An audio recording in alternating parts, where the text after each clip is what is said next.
ওয়াল কানিতিনা ওয়াল কানিতাত, অনুগত বান্দা বান্দীদেরকে আল্লাহ বড় ভালোবাসেন। আল্লাহ বলেন হাফিজু আলাস সালাওয়াতি ওয়াস সালাতিল ওয়ুসতা ওয়া কুমু লিল্লাহি কানিতিন, তোমরা নামাজগুলোকে যত্নের সাথে আদায় করো, বিশেষ করে মধ্যম নামাজ, আসরের নামাজ।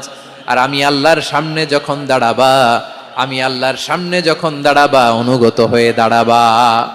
আল্লাহর সামনে নামাজে যখন দাঁড়াবো অনুগত হয়ে দাঁড়াবো। আনুগত্যের সর্বোচ্চ টুকুন আমরা আল্লাহর সামনে পেশ করব।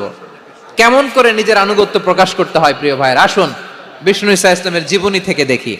আল্লাহর হাবিব রাহমাতাল লিল আলামিন কেমন করে তিনি আল্লাহর সামনে আনুগত্য পেশ করতেন।